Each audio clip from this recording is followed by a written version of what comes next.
Halo semua, balik lagi sama gue Aryo Pratomo @Rio. Hari ini kita akan ngobrolin laptop. Banyak banget laptop yang dianggap buat udah berkelas, ringan, tipis, paling cocok tuh semua Mac. Dan kali ini gue minta lo ngelihat satu yang belum pernah gue bahas sebelumnya. Laptop yang juga tipis, elegan, berkelas. Ini adalah Lenovo Yoga S940.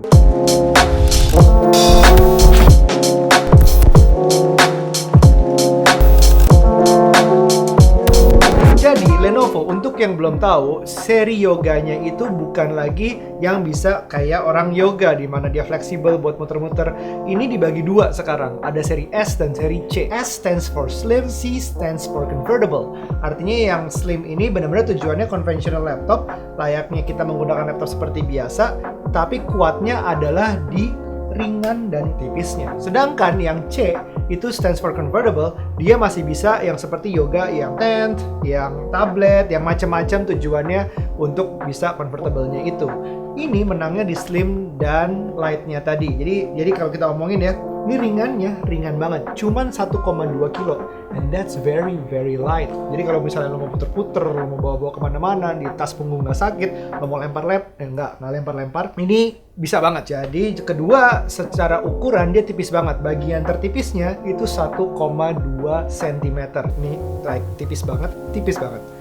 Dari tipisnya itu makanya dia namanya Yoga S. Sedangkan 940 adalah seri yang paling atasnya.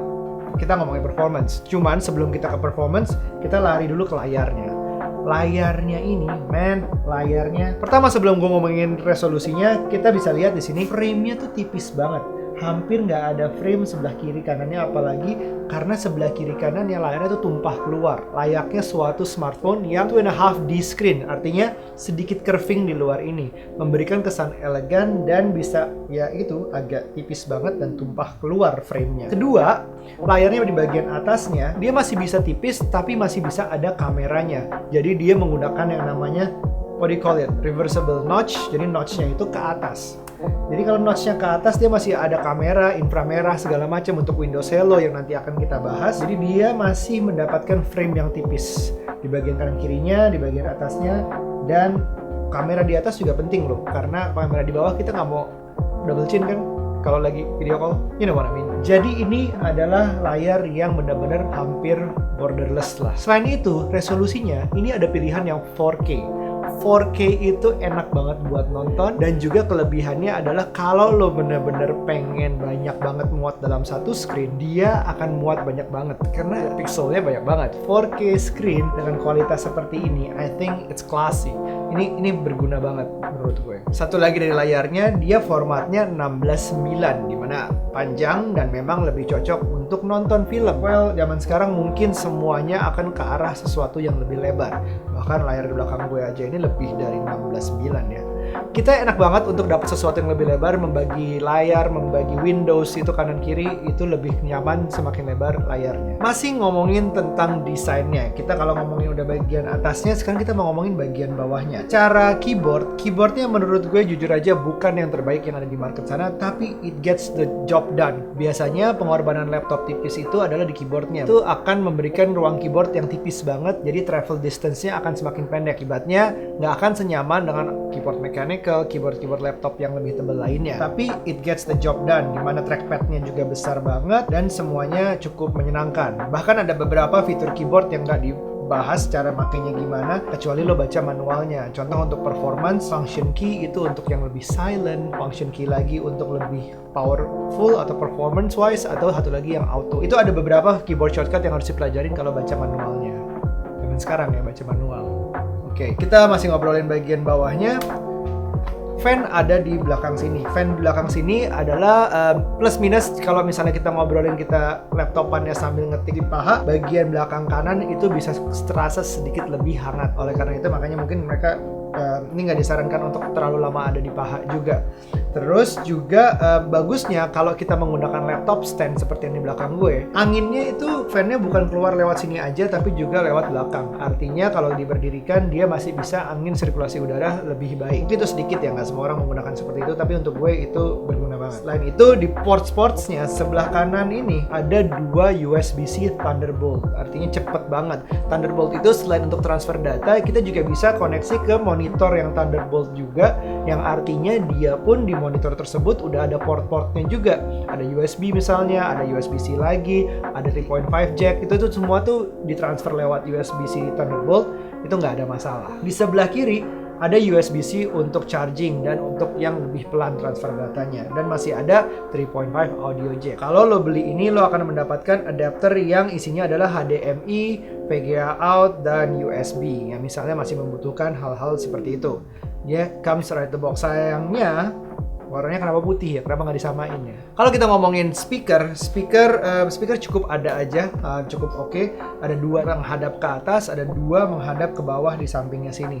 Jadi it's not something spectacular, it's just bagus untuk pemakaian sendiri aja sih. Cukup banget speakernya. Nah, tadi kalau kita mau balik lagi ngomong performance, gue bilang tadi S940 adalah yang paling atasnya dari seri S Yoga ini. Ini menggunakan Intel i7 10th Gen. Jadi artinya gue waktu itu pernah ngobrol sama Intel untuk ngadain acara di Bright Spot, demo tentang cara ngedit sesuatu, ngedit 4K dalam waktu ya selama acara itu. Sebelum acara gue berangkat, gue pakai smartphone, gue rekam dalam 4K, gue edit di acara itu selama 20 menit 4K.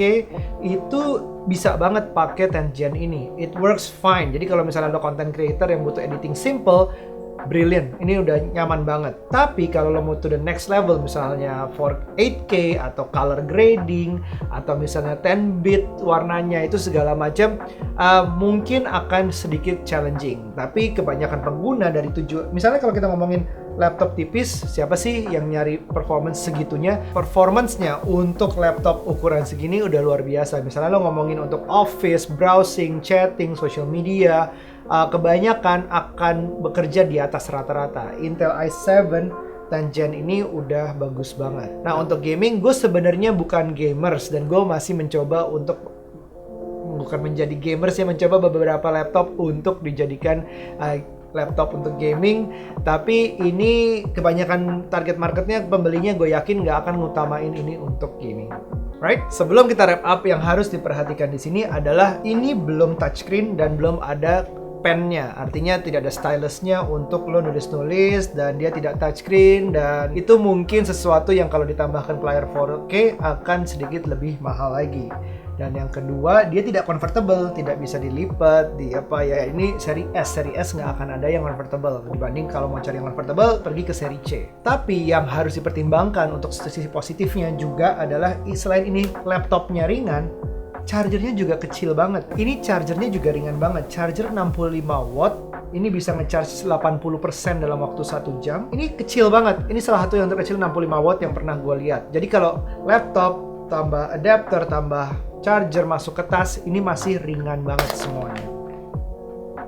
Nah, yang seru, yang fitur-fiturnya yang harus dibahas, selain ini dapat Lenovo Vantage di mana dia menjaga dari Wi-Fi yang berbahaya, mengupdate virus definition, yang semua yang semacam sistem pertahanan Lenovo sudah termasuk di dalamnya. Ada beberapa lagi fitur yang menarik semacam Smart Assist, dan yang paling gue suka adalah Glance.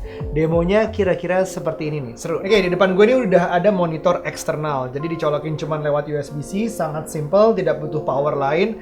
Kita udah bisa kerja 2 layar. Dalam keadaan kerja 2 layar ini ada beberapa fitur yang menarik. Pertama adalah Smart Assist yang merupakan bagian dari Lenovo Vantage. Dia membiarkan kita untuk login langsung menggunakan mata saja, dan dia juga bisa kayak bikin kalau nggak ada orang di depan kita, dia akan nge-lock dengan sendirinya sampai ada video playback mati sendiri kalau nggak ada orang di depannya. Untuk beberapa video player yang udah tertulis di sini.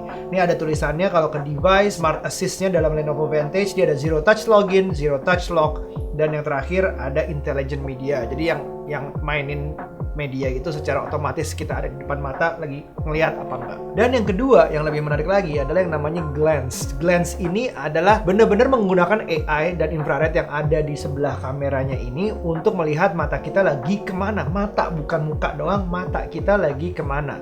Jadi misalnya gue menggunakan 2 layar. Yang pertama misalnya kita mau fokusnya terbatas cuma di layar yang kita lagi lihat aja. Begitu kita ngeliat ke layar pertama, layar kedua, ini tanpa gue lihat, kalian bisa lihat sendiri, dia blur. Begitu mata kita pindah ke layar kedua, yang layar pertama dia akan blur.